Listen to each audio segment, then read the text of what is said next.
Bom, chegou a hora do nosso segundo vídeo da série de ESG.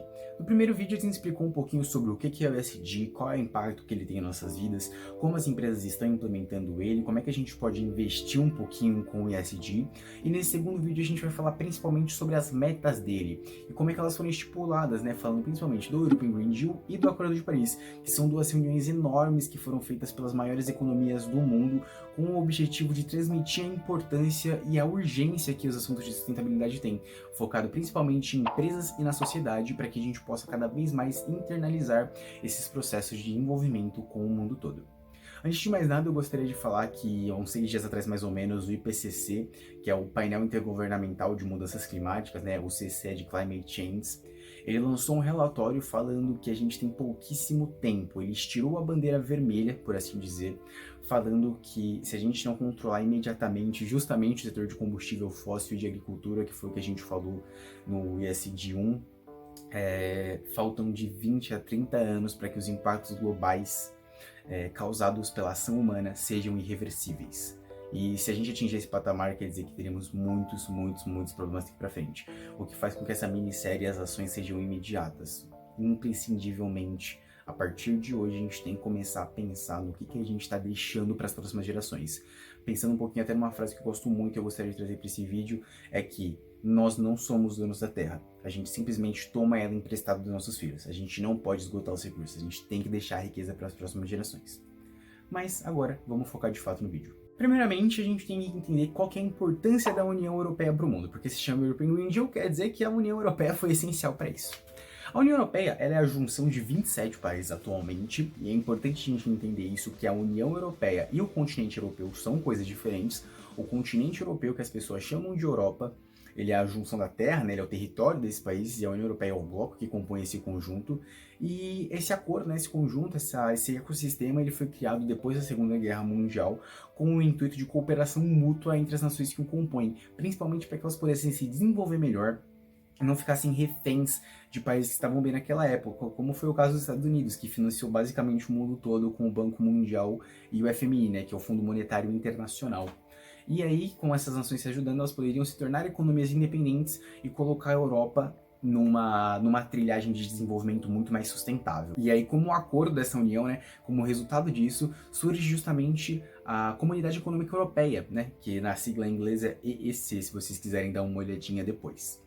E ela começou originalmente com 6 países apenas, e ao longo da história foram incrementados outros 22 países no grupo.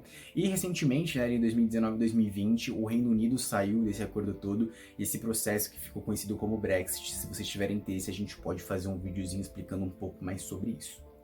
Bom, os impactos em questão de sociedade, eles foram muito além da cooperação econômica por si só, né? Com o passar do tempo, o bom desenvolvimento de todas as ações entre esses países, os acordos foram ficando muito mais sustentáveis, e aí eles passaram de econômicos para políticos, sociais e até ambientais em alguns casos, proporcionando diversos benefícios para a população daquele continente, principalmente na questão de estabilidade, né? Uma vez que você tem muito mais facilidade para poder falar com outras pessoas, muito mais oportunidade de viver, mobilidade, que você pode ir para um país do outro do bloco ali com muita facilidade, tanto que a gente vai colocando aí na telinha agora para vocês, uma linha que basicamente cruza toda a União Europeia. E acima de tudo em aspecto financeiro, né? Uma vez que você tem 27 países como mercado de trabalho para você, é um mega mercado que dificilmente você vai achar em outro lugar do mundo. Bom, depois de tudo isso, eu acho que eu nem preciso dizer que a União Europeia é o maior bloco econômico do mundo, né? E é importante ressaltar aqui também que bloco econômico e economias são muito diferentes. A União Europeia é o maior bloco econômico do mundo, mas a maior economia do mundo é Estados Unidos, há quem diga que é China, mas enfim, são coisas diferentes, vale a ressalva. Mas aí, pra gente contextualizar, a União Europeia hoje é o maior exportador de bens de consumo manufaturados do planeta. Ela é o maior parceiro comercial de mais de 100 nações ao redor do mundo e controla sozinha 16% das importações e exportações a nível mundial, contendo somente 7% da população de todo o globo. É bastante coisa.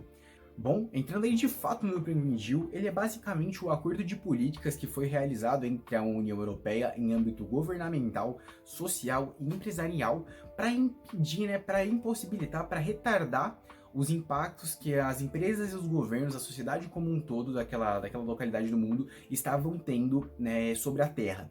Ele foi realizado e estipulado com as métricas a partir do Acordo de Paris. E o Acordo de Paris ele foi justamente uma reunião feita por 195 nações que votaram e estipularam uma meta de que a temperatura terrestre só pode evoluir em até 1,5 graus para que a gente ainda consiga ter a sociedade como a gente já tem hoje. E é justamente esse 1,5 que a gente falou ali no vídeo de SG1 e no vídeo de efeito estufa, tá? Não fomos nós que criamos esse número, ele foi estipulado pelo Acordo de Paris por todo o comitê. Se vocês quiserem, a gente faz um videozinho explicando um pouco mais detalhado sobre isso. E ele foi a base também justamente para o European Green Deal. E agora falando sobre impacto mundial, a gente precisa trazer alguns dados, é justamente por isso que eu vou estar olhando um pouquinho aqui para baixo, que eu tô com a minha colinha, porque eu não quero passar informação errada para vocês. Desde que a gente começou a trabalhar com a indústria voltada para a massa do jeito que ela é hoje em dia, os desastres globais, principalmente voltados para a natureza, já ocupam hoje 4% do PIB mundial, que é muito dinheiro, alguns trilhões de dólares. E na tela de vocês vai estar passando um gráficozinho justamente agora que mostra a evolução da temperatura terrestre de 1850 até os dias atuais. E aí a gente vai ver que ele evoluiu 0,7%, né? É pouco. Cara, nos 400 mil anos de humanos no planeta, a temperatura terrestre subiu 1 grau Celsius.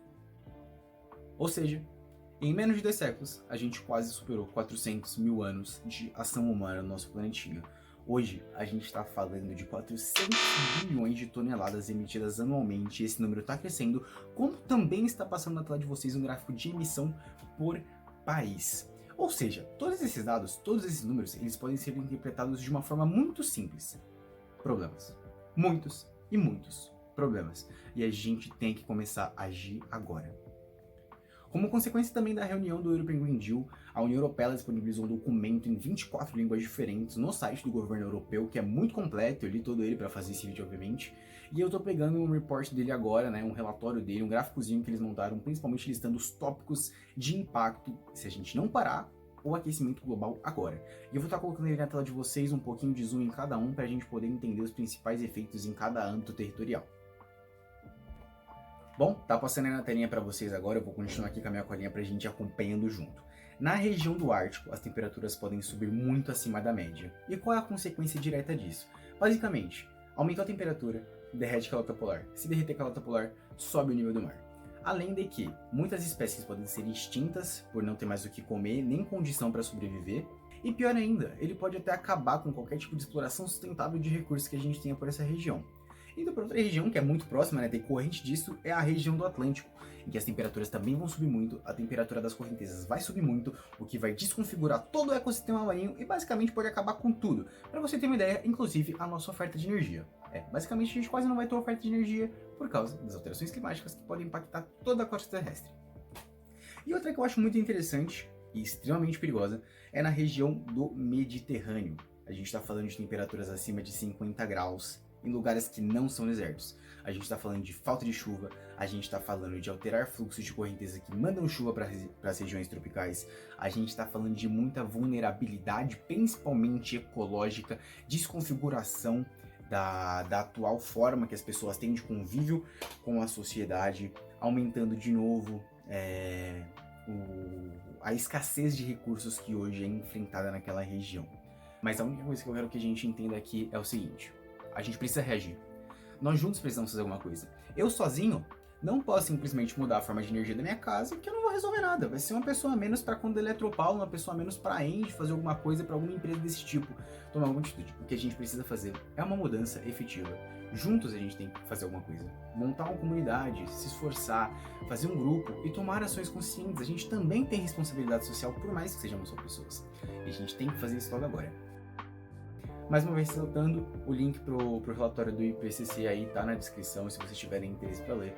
E assim eu vou deixando mais um vídeo. Até o próximo episódio.